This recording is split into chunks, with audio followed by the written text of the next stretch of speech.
Good morning বন্ধুরা, তোমরা সবাই কেমন আছো? আমি কিন্তু ভালো আছি। আর আমার নতুন ব্লগে আজকে সবাইকে সাদর আমন্ত্রণ। আজকে সকালবেলায় আমি ব্রেকফাস্ট তৈরি করব, হচ্ছে ব্রেড স্যান্ডউইচ। তা ব্রেড স্যান্ডউইচ করব আলু দিয়ে। তো একদম সকালে উঠেই চাটা বসানোর আগেই আমি কিন্তু আলু প্রেসার কুকারে বসিয়ে দিয়েছি, যাতে তাড়াতাড়ি হয়। আর যদি কড়াইতে সেদ্ধ করি বা বাটিতে সেদ্ধ করি তাহলে তো দেরি হবে। তা যাই হোক, তারপর আমি চা বসিয়ে নিলাম। চা বসানোর পর কিন্তু আমি মুখটা ধুয়ে নেব।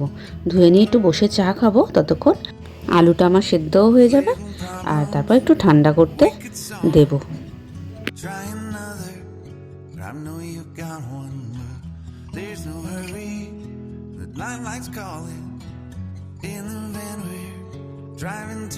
আলুগুলো ঠান্ডা হয়ে গেছে, এবার বার করে আমি মাখবো একটুখানি নুন আর পেঁয়াজ দিয়ে। ব্যাস, আর কিছু দেব না। আর তারপর পাউরুটির ওপর এই মাখাটা দেবো। আর একটা পাউরুটি দিয়ে একটু সাদা তেল দিয়ে ভাজবো। আর ওখানে দেখতে পাচ্ছ কড়াইটা পড়ে আছে, এটা কিন্তু কাল রাতে, কারণ আমার বর কালকে অনেক রাতে এসেছিলো। তা তার জন্য একটু ডিমের ভুজিয়া করেছিলাম, আমটাম দিয়েও খেয়ে নিয়েছে, কিন্তু ডিমের ভুজিয়াটা আবার ঠান্ডা হলে তো আর খাবে না, তাই ওই কড়াই শুদ্ধই ছিল। ওই এলো, তারপর গরম করে দিলাম, তারপর খেলো। আর আমাদের রাতে তো জল চলে যায়, কিন্তু রিজার্ভ আছে, রিজার্ভের জল আর খুলিনি। তা যাই হোক, ওই জন্যই সকালবেলা ওটা মাজবো বলে রেখেছি। আর এখানে এই তেল শেষ হয়ে গেছে, সাদা তেলটা বার করছি।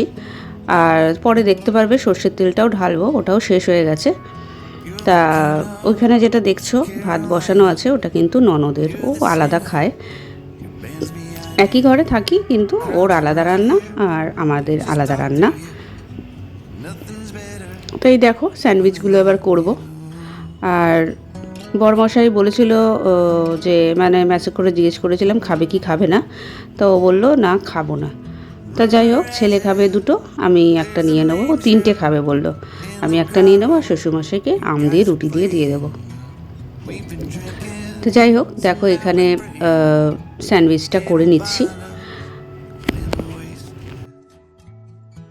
আমার ভিডিও যদি তোমাদের ভালো লাগে তাহলে কিন্তু অবশ্যই একটা সাবস্ক্রাইব করে দিও, আর খুব তাড়াতাড়ি একটা লাইক করে দাও। আর কমেন্টে জানাও তোমরা আজকে ব্রেকফাস্টে কী বানিয়েছিলে, আর তোমাদের বাচ্চারাও কি কি পছন্দ করে। আর তোমরা প্লিজ একটু পাশে থাকো। তোমাদের সাবস্ক্রাইব, লাইক, শেয়ার, কমেন্ট এগুলো কিন্তু আমাদের আরও উৎসাহ করে নতুন ভিডিও দেওয়ার জন্য। আর আমরা সবাই চাই যে জীবনে একটু কাজ করার। একটা কাজ করছি ঠিকই স্কুলে, তা ওই মাইনে তো আর অনেক কিছু চলে না, কারণ এখন যা যুগ পড়েছে, দুজনকে মিলেমিশে কাজও করতে হবে, আর খরচাও বেড়েছে। এখন আগে যে জিনিসের দাম যেটা ছিল সেটা কিন্তু এখন আরও বেড়ে গেছে, তাই আয়টাও তো আমাদের বাড়াতে হবে। তা যাই হোক, আমি তোমাদের সবার থেকে ভালোবাসা চাইছি, ভালোবাসা দিও, কমেন্ট করো, কে কোথা থেকে মেসেজ করছে সেটাও লিখো, দেশে কি দেশের বাইরে একটু মেসেজ করে জানিও যদি আমার ভিডিও ভালো লাগে, বা যে কোনো জিনিস তোমাদের, যে এটা করো না ওটা করো না, বা পরের ভিডিওতে কি দেখতে চাও, এটা নিয়ে আমাকে একটু কমেন্ট করো। তা আজকে এই রান্না করব একটু চিকেন, আর সেই পাবদা মাছ এনেছিলাম সেটা তো পুরোটা করিনি, তা আজকে ভাবছি পুরোটাই করব, থেকে গেলে থাকবে, ওটা আবার গরম করে নয় পরের দিন আবার খাওয়া যাবে। আর এই যে মাংসটার মধ্যে একটু জল দিয়ে রাখলাম, কারণ প্রচুর ঠান্ডা, তো ঠান্ডাটা কাটবে। এই মাছটাও বার করে রাখলাম, এটাও ঠান্ডাটা কাটুক। আর ততক্ষণে আমি বাসনটা মেজে নেব, কারণ কড়াইতে আবার রান্না করতে হবে। আর এই চাটুতে যে স্যান্ডউইচ করেছিলাম, চাটুটাও একটু কলটা চালিয়ে ঠান্ডা হতে দিলাম, নাহলে চাটুটা তো ধরা যাবে না। তা আমি একটা কাজ করতে করতে কিন্তু আর একটা কাজ করে নিই, তার ফলে কি হয়, আমার প্রচুর বাসনও পড়ে না, আর কাজও আমার তাড়াতাড়ি হয়ে যায়। আমি স্কুল থেকে যখন আসি তখনও কিন্তু তাই, রান্না করতে করতেই যেটুকু বাসন পড়ে করে নিই। মানে একদম রান্নার প্রথমে প্রথমে হয়তো বাসন মাজি না, কারণ তখন তো সব পড়েই থাকে চারিদিকে ছড়ানো। যেই লাস্টের দিকে অনেক রান্না হয়ে এসছে, বা লাস্টে বসাবো, বা মাঝখানেও মেজে নিই কখনো কখনো, তারপর যখন লাস্টে দিকে রান্না হয়ে আসে তখন সব একবারে ফেলে মেজে নিই, ব্যাস রান্নাও আমার কমপ্লিট, বাসন মাজাও কমপ্লিট, কাউন্টারও পরিষ্কার কমপ্লিট।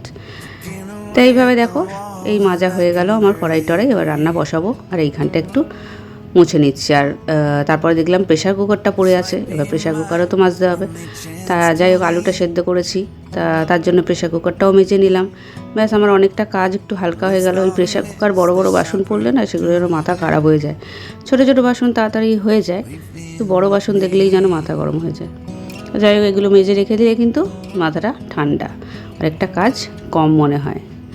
আর স্যান্ডউইচটা করেছিলাম, তার জন্য কাউন্টারটাও একটু পরিষ্কার করে নেব।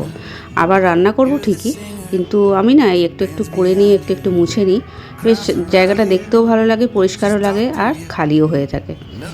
এই সব সরিয়ে টরিয়ে নিয়ে এইবার মুছে নিচ্ছি। দেখো, খালি হয়ে গেল। এবার আস্তে আস্তে রান্না যেগুলো করব সেগুলো জিনিসপত্র আবার রাখতে পারবো, আর দেখেও শান্তি। আর তারপর তো আবার একটা জিনিস মনে পড়লো যে চায়ের বাসন, কাপ, এগুলো তো পড়ে আছে। গোছাতে গোছাতে ওইগুলো আবার সিঙ্কে রাখলাম, ওগুলো আবার একটু পরে মাজবো, এক্ষুনি মাজবো না। তাই বসে বসে একটু স্যান্ডউইচটা খেয়ে নিলাম, তারপরে তো আবার রান্নার দিকে যেতে হবে। কাজ তো কম হয় না, কাজ প্রচুর। এই দেখো, এবার ঘরের কাজ, ঘরে এগুলো সব গোছাতে হবে। আর এখানে এই দুটো ব্যাগ স্টুডেন্টটাকে বললাম নিয়ে যা একটু পিসিবাড়ি দিয়ায়, মানে আমার ননদের ওখানে একটু গরিব বাচ্চারা আছে, ওরা ওগুলো পরে, তা সব কাঁচা ধোয়াই আছে, সব দিয়ে দিয়েছি, গুছিয়েও নিয়ে যাবে। আর এখানে আমি ঘরটা গুছিয়ে নেব, আর সাথে টিভি ক্যাবিনেটের ওপরটাও একটু মুছে নেব। রোজই একটু একটু করে মুছি, 5 তলা তো একটু ধুলো পড়ে যায় সব সময়। তাই যে চাদর টাদর সব ঠিক করে নিলাম। আর ওইখানটা একটু ছেঁড়া, দেখছো তো, ওই আমার ছেলে না মানে কুটুর কুটুর করে, ওর হাতটা যেন পড়তে বসবে, ওখানে একটু ফুটো ছিল মনে হয়, ওইটাকে নাড়তে নাড়তে নাড়তে মানে ছিঁড়তে ছিঁড়তে ওই ছিঁড়ে দিয়েছে বড়। তা যাই হোক, এই জায়গাটা একটু পরিষ্কার করে নেব, আর ফ্লাওয়ার ভাসটাও একটু নিচগুলো মুছেও নেব। আর ওখানে কতগুলো টিফিন কারি দেখছো তো, প্লাস্টিকের কন্টেনারগুলো, ওইগুলো আমি ওখানে ধুয়ে রেখেছি, পরে আবার সরিয়ে দেবো। দেখতে থাকো, আমার সাথে থাকো, আমার সাথে আমার পাশে থেকো, আমাকে উৎসাহ দাও, তোমাদের কাছে এইটুকুই রিকোয়েস্ট।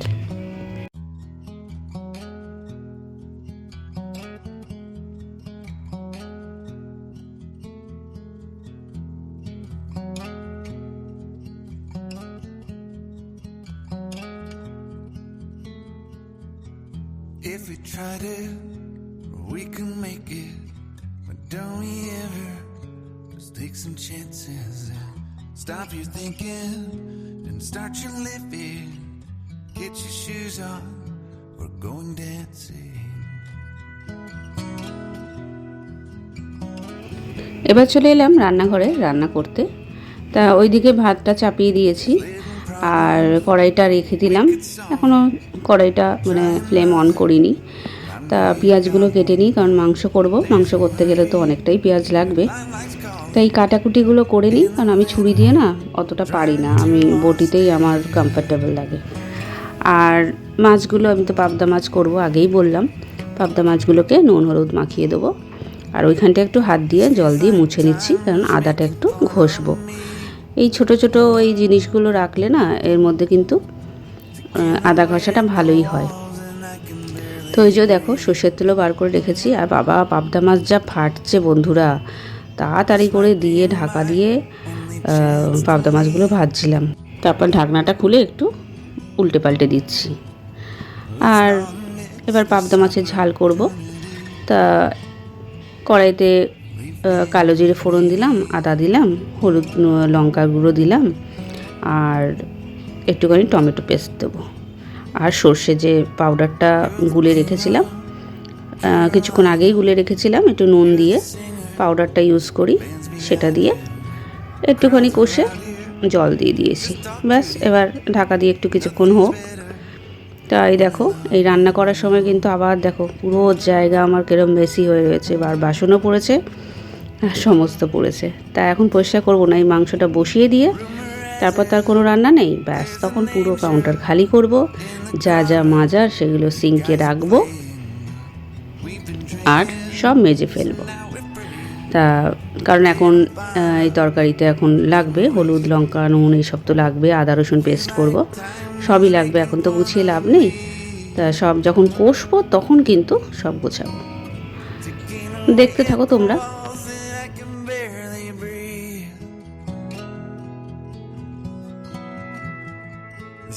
দিনের বেলার পর থেকে রাত অবধি কিন্তু অতটা খাটনি হয় না, কারণ অত রান্নার চাপ থাকে না। সন্ধেবেলায় ছেলেকে একটা কিছু দিলাম, ও খেয়ে নিল, বা কোনো দিন হয় না হয়তো বাইরের থেকে খেলো। আর রাতে তো একটা রান্না, তার সাথে রুটি করলাম, ছেলের ভাত তো করাই থাকে।